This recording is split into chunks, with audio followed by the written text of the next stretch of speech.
What you just saw was a vibrant Juba dance scene, where African Americans gathered to play music and dance on their own. The Juba dance was found in the Deep South within African American slaves in the 19th century.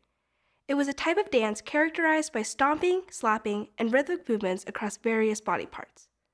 The music you heard was a motif inspired by the Juba dance.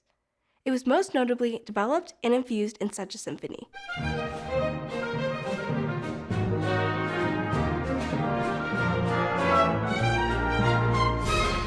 The composer of this symphony is whom I'm going to talk about. Her name is Florence Beatrice Price.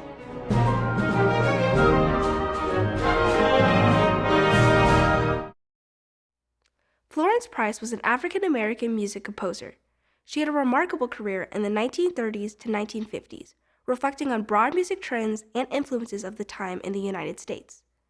Her music style was recognized for infusing Black spirituals into classical music form. Price was born and raised in Little Rock, Arkansas, known as the Negro Paradise. At the age of 15, she went to study at the New England Conservatory of Music to be trained as an organist and music teacher. After graduation, Price returned to the South and started her teaching career. She first taught at the college, then in her private studio after she married and had children. In 1927, Price's family was forced to move to Chicago to escape from the Jim Crow laws in the South. It was in Chicago that Price found her ways to be involved in the Chicago Black Renaissance, the name given to the surge of artistic expression, community organizing, and social activity in Chicago's African American community during the 1930s through 1950s. Price soon became actively participating in women and Black musical events with a professional organ and piano performing skills. Her talents and desires to compose music in classical form were also awakened. She would be flourishing in the remainder of her life. The turning point came to the day, June 15, 1933, when her first large-scale work, Symphony in E minor, was performed by the Chicago Symphony Orchestra in its historical auditorium theater. Symphony in E minor, also called the Negro Symphony, was the first prize winner of the Wanamaker Foundation Awards in the previous year. Underwritten by the leading arts advocate, Maud Roberts George, who was the president of the Chicago Music Association and the president of the National Association of Negro Musicians, Price's symphony was brought to Frederick Stock, the conductor of the Chicago Symphony Orchestra, for a concert that would be devoted to the Negro in music.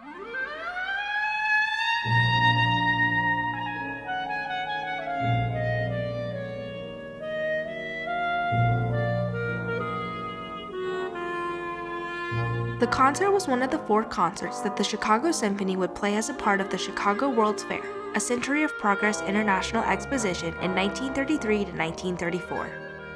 The opening concert, American Night, would present George Gershwin as the soloist to play his established works with the Chicago Symphony Orchestra.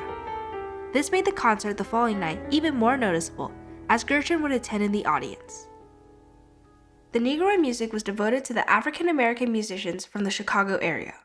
Like the ongoing World's Fairs events in general, the concert was unmistakably tainted by the racism that characterized Chicago and the U.S. in the 1930s.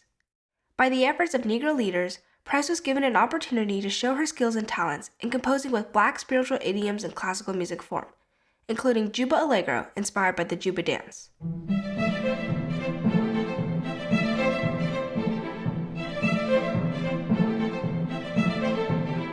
For the years to come, Price would continue to use and develop the Juba variations for the movements of her symphonies, as well as other instrumental chamber music works. On the concert night, Price's symphony was programmed as the centerpiece for its world premiere, performed by the Chicago Symphony Orchestra under Maestro Frederick Stock.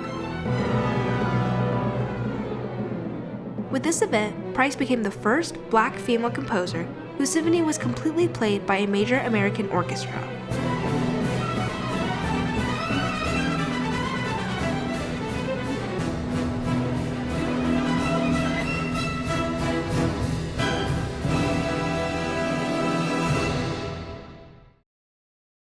Price was emerging during the late phase of the century-long transition of American classical music, with composers exploring new directions and a distinct American musical identity.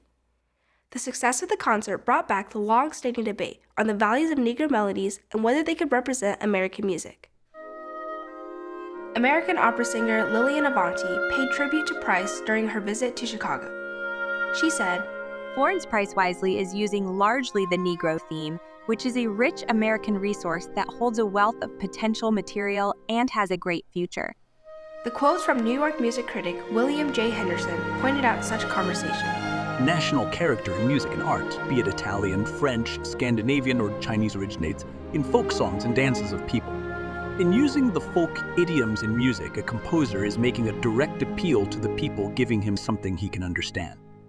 Mr. Henderson says further, the potent spell of the Negro spiritual is its deep-rooted, almost desperate grasp of religious belief. It is the song of the Negro soul. It not only interests but arouses the white man because of its innate eloquence. The eloquence of Negro idiom was first brought out by the Czech composer Antonin Dvorak, the internationally acclaimed composer who used Czech folk idioms in his music. In the fall of 1892, Dvorak was invited to teach at the National Conservatory of Music, which was founded by American music patron Jeanette Thurber.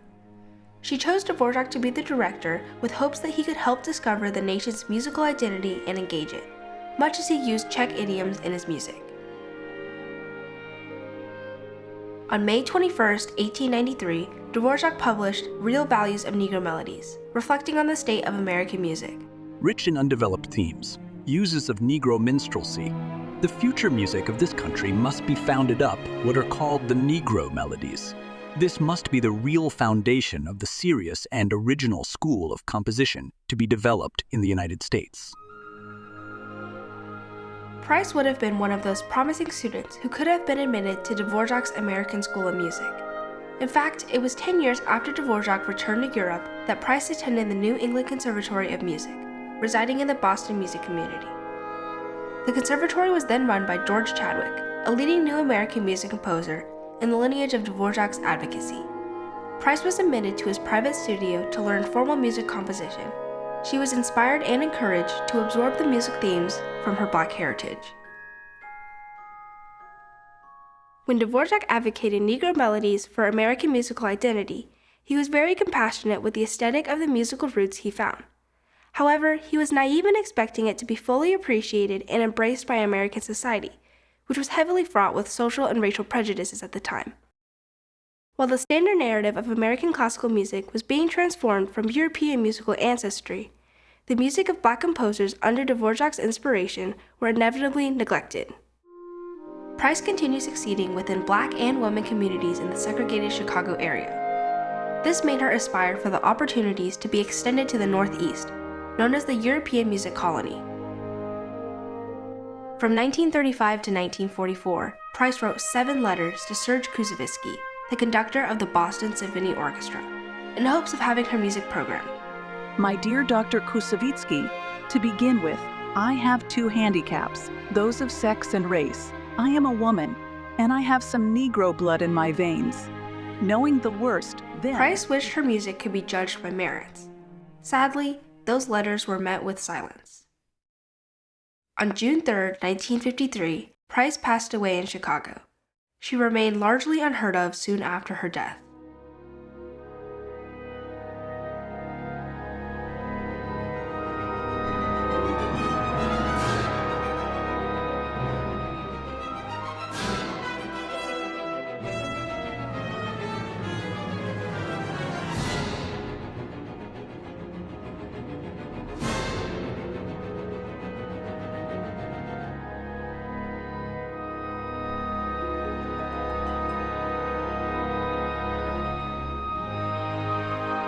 Now, Price's symphonies are increasingly performed by youth orchestras. The legacy of Florence Price serves as a reminder of a time in history when the cultural significance of a music style was neglected. It calls for embracing different ethnic identities and artistic expressions without social and racial prejudices. By doing so, we can truly celebrate diversity and promote cross-cultural understanding in today's world.